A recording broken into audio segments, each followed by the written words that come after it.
Have you ever felt like your cat is watching you with an intensity that goes beyond mere curiosity? Or perhaps you've had the eerie sensation that your cat sees something you can't, something invisible, mysterious, maybe even otherworldly. Carl Jung, one of the most enigmatic minds of the 20th century, once warned about a hidden detail in cats, something that few have truly grasped, even today.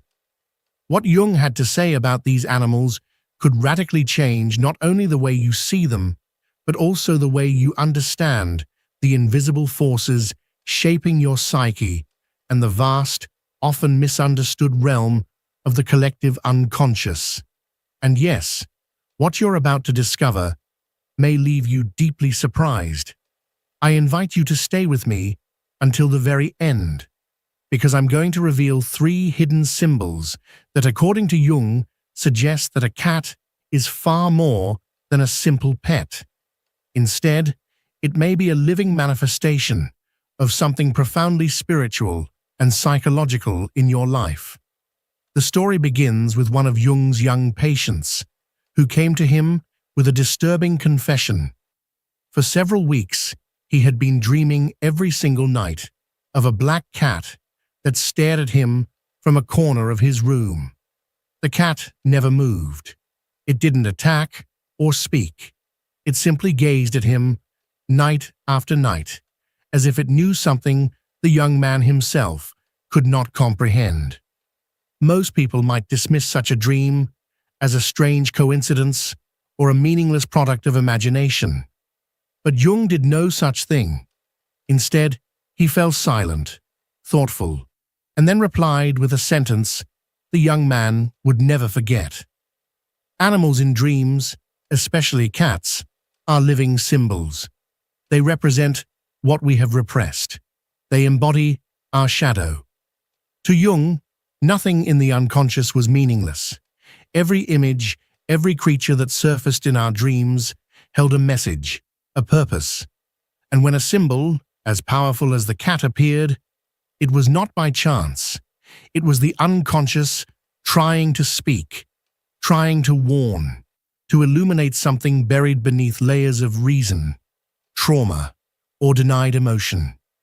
In Jungian analytical psychology, this is known as the shadow, the darker aspect of our personality that we deny, avoid, or simply refuse to confront. According to Jung, cats, whether in dreams or in real life, often emerge as messengers of this shadow. And here's where the story takes an even more curious turn.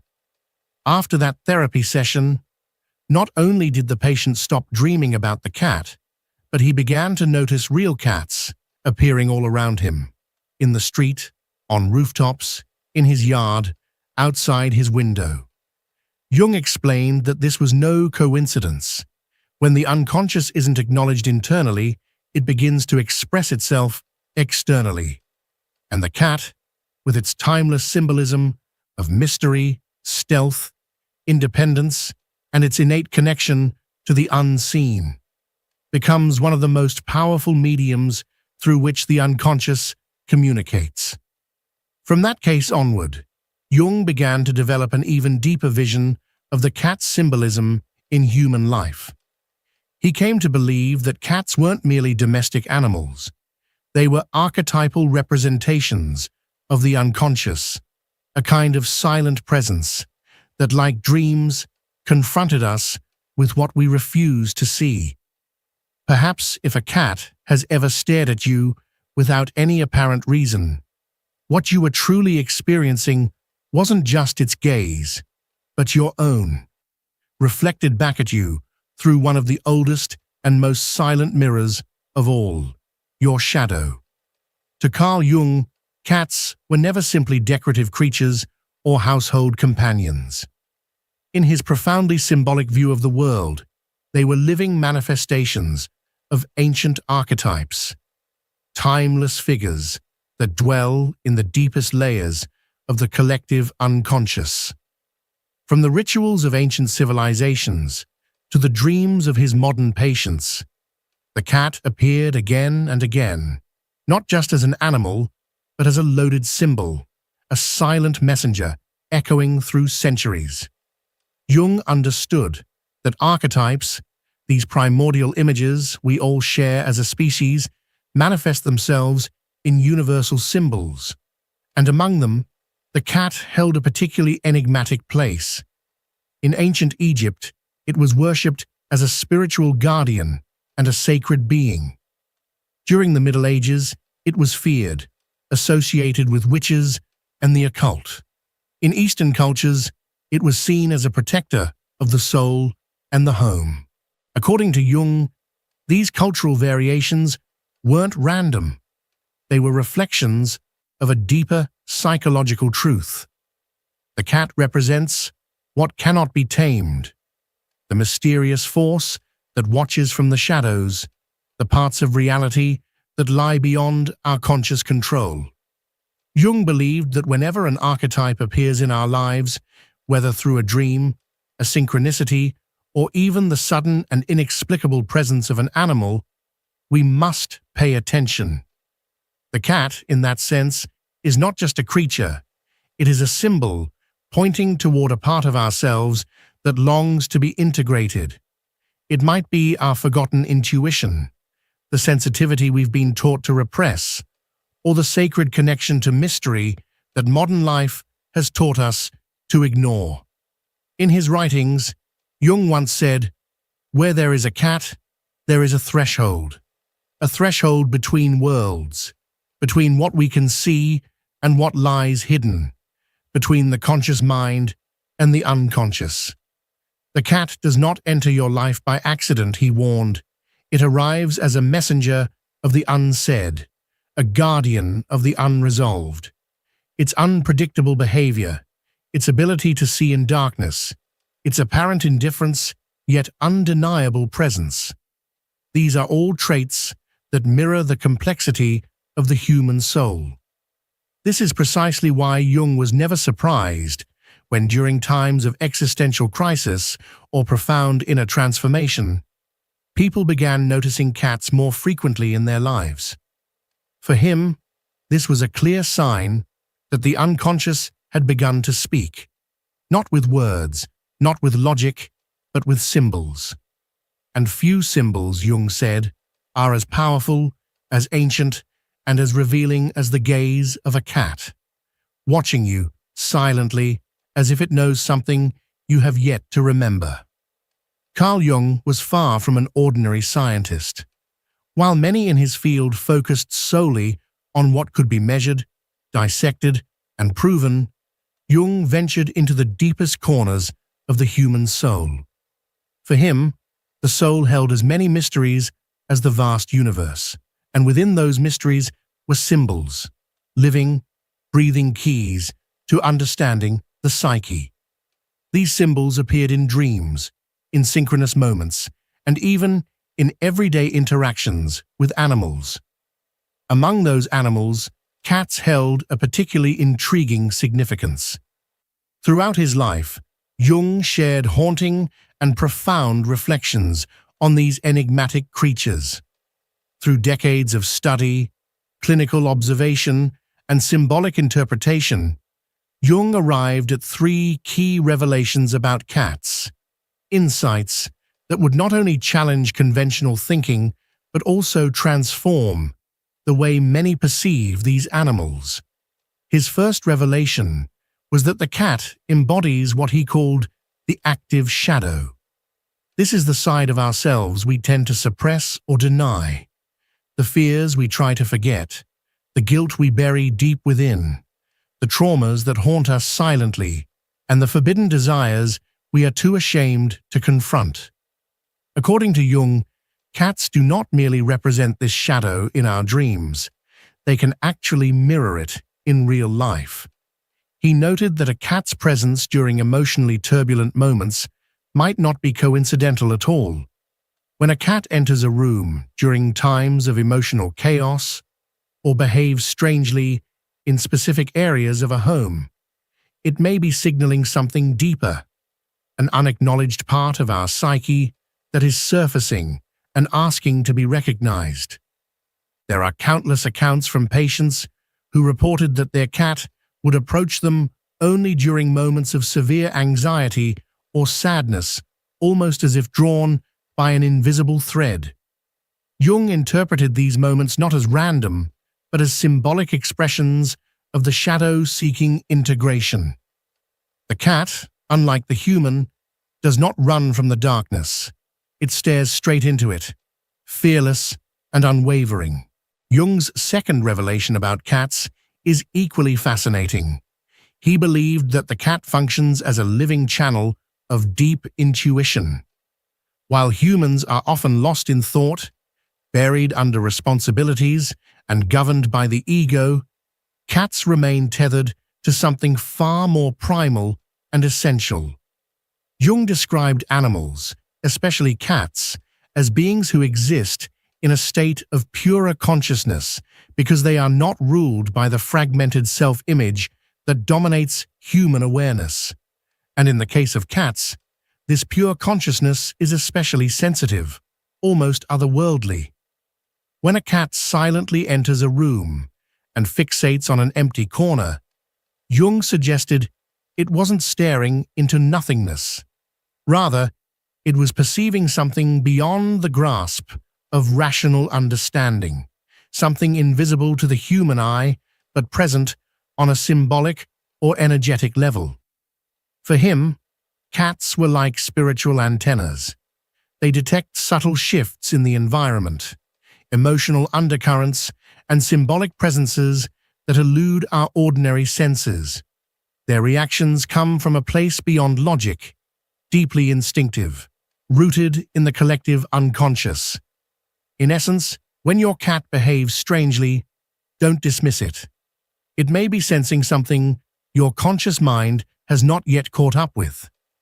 The third revelation, the most extraordinary and spiritually resonant of all, pertained to something Jung could only partially explain with science, but deeply understood through symbolism. The cat's purr as a frequency of psychic healing. To Jung, the act of a cat purring wasn't just a comforting sound or a sign of contentment. It was something far more profound. He believed that this subtle vibration carried a symbolic resonance capable of influencing the emotional and psychological state of a human being. In his view, the purr operated like a subtle, energetic therapy, an ancient, unspoken language of healing. It could quiet the mind, soothe the nerves, and even help the soul reintegrate lost fragments of itself. Just as music or chanting can lead to trance states and inner peace, so too could the humble purr of a cat guide a person into deeper psychological balance. The rhythm of the purr, he thought, aligned with natural frequencies in the human body and psyche, restoring inner harmony in ways modern science was only beginning to grasp. To Jung, cats were not simply animals. They were guardians of the unconscious, silent observers of our emotional landscapes, and messengers of hidden truths. They walked the boundary between the seen and the unseen, between the rational and the mysterious. And in doing so, they offered us mirrors, keys, and even healing, if we were willing to pay attention.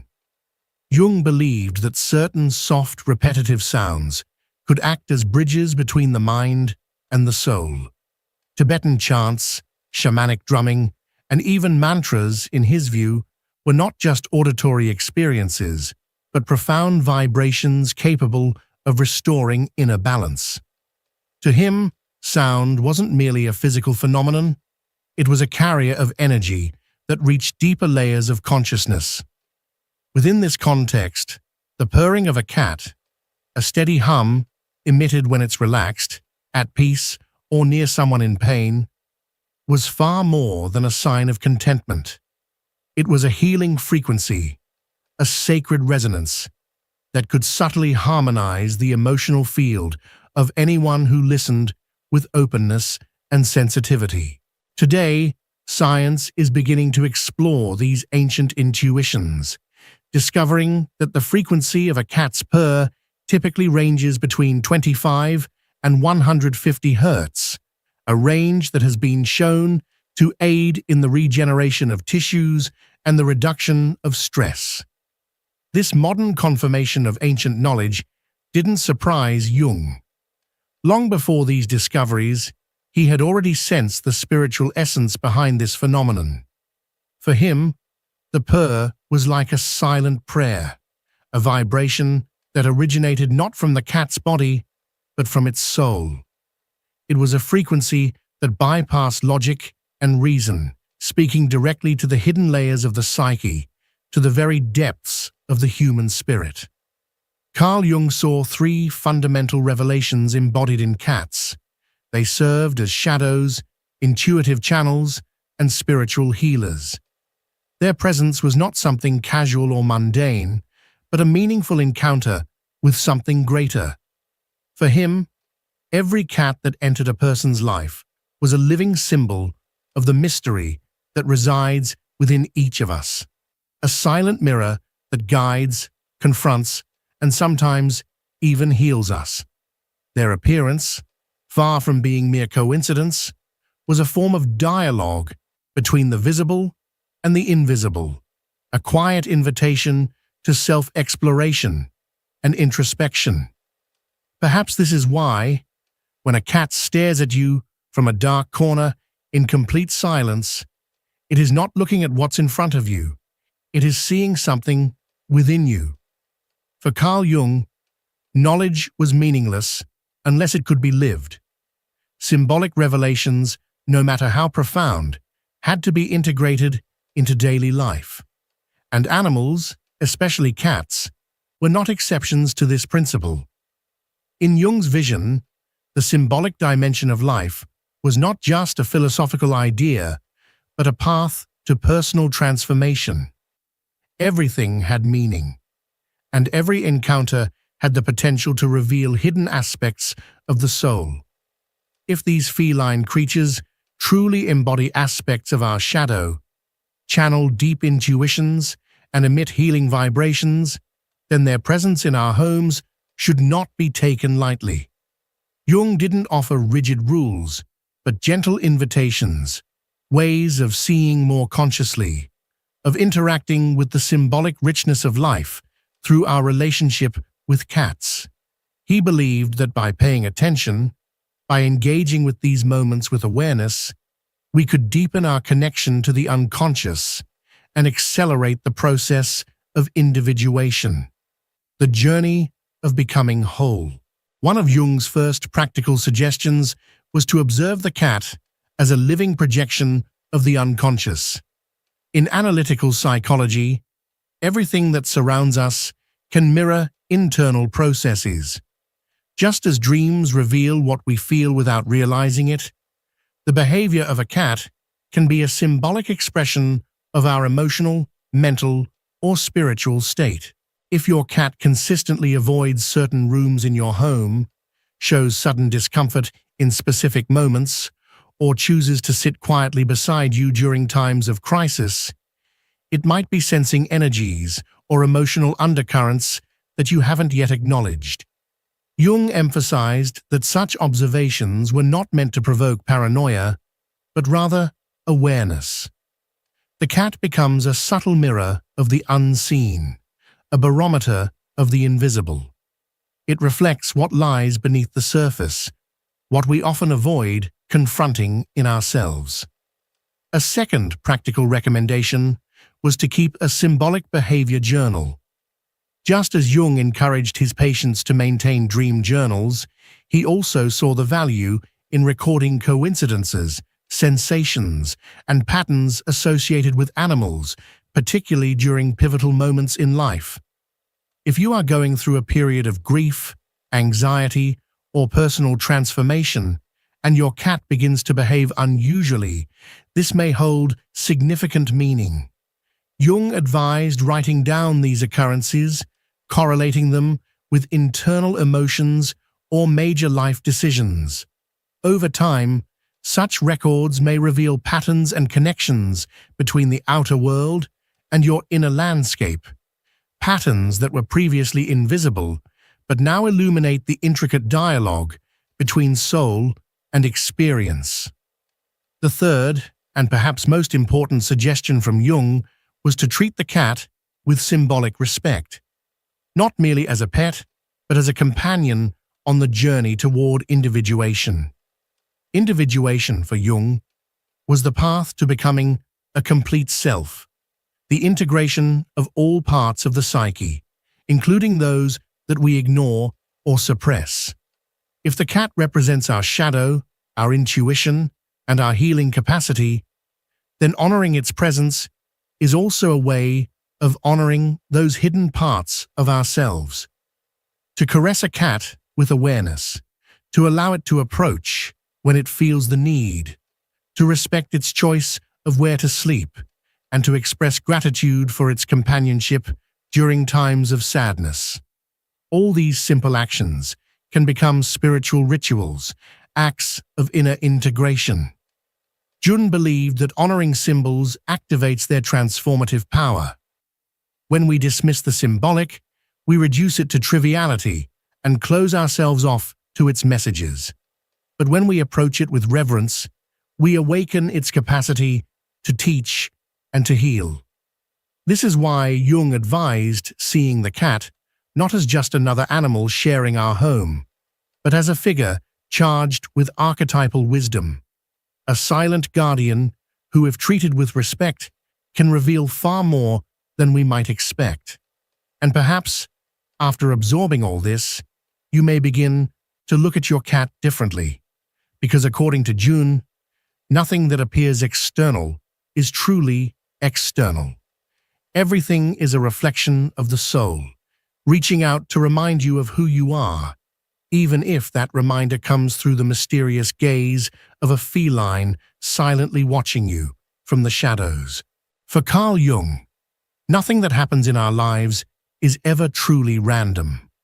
What many people call coincidence, he understood as synchronicity, meaningful events that occur precisely when the soul is ready to perceive them. These are not accidents. They are signs. They are mirrors that reflect something deep within us, waiting to be acknowledged. From this perspective, the arrival of a cat in your life can be far more profound than just acquiring a pet. It can be a message, a living symbol placed before you by life, or perhaps by your own unconscious, to awaken something within you, to shift your perception, to encourage you to look inward with new eyes. Carl Jung believed that everything around us is a projection of our inner world, a reflection of aspects of our psyche that we may not be consciously aware of. And so, if a cat shows up during a period of emotional turmoil, if it chooses to stay by your side during long, silent nights, if it gazes at you with a knowing stare, as if it understands exactly what you're going through, don't ignore it. Don't brush it off as just another animal. It might not be that simple. It might be the embodiment of a mystery, a silent messenger from the depths of your own being. Just like our dreams communicate through symbols, cats can become living metaphors, creatures whose penetrating gaze, mysterious independence, and heightened sensitivity speak volumes about the parts of ourselves we've neglected or hidden away. They confront us with truths we've refused to see, our repressed emotions, our unresolved fears, our intuitive and sacred essence that we've tried to silence in the noise of modern life. And then something happens when you truly stop to observe your cat, not just casually, but with deep presence. Something inside you begins to shift. You start to realize that its silences aren't empty. They're full of meaning, that its movements aren't random. They're purposeful, that its presence isn't merely comforting, it's symbolic. You begin to understand that your cat might be guiding you, protecting you, even healing wounds within you that you didn't know existed. Because sometimes, as Jung once said, The soul doesn't shout, it whispers. And one of those whispers may come in the soft, silent form of a cat who crosses your path not by chance, but by cosmic design. If you already have a cat, this is your invitation to look at it differently. Ask yourself, what part of me is this creature reflecting? What energy is it picking up? What message is it trying to deliver? Because it might be more than just a companion. It might be a guide, a sentinel, a healer wrapped in fur. And if you don't have a cat, but something about this message resonates deeply within you, maybe it's only a matter of time before this living symbol steps into your life. Because, as Jung said, when the soul needs something, the universe conspires to reveal it, even if it comes in the form of a feline who wasn't invited, yet arrives at precisely the right moment. Have you ever had an unexplainable experience with a cat? Have you ever felt that your pet knew more about you than you did about yourself? Share it. Your story might be the sign someone else is waiting for. In a world that grows louder and more disconnected every day, there are still sacred symbols that continue to gently knock at our door. And sometimes those symbols have whiskers, walk silently, and gaze at us with the timeless wisdom of a being who's been here long before we ever were. Thank you for joining me in this deep reflection, inspired by the psychology of Carl Jung. And remember, nothing external is truly external. Everything that reaches you is trying to reveal something that already lives within you. If this message spoke to your soul, subscribe to the channel and activate the notification bell so you don't miss any new content.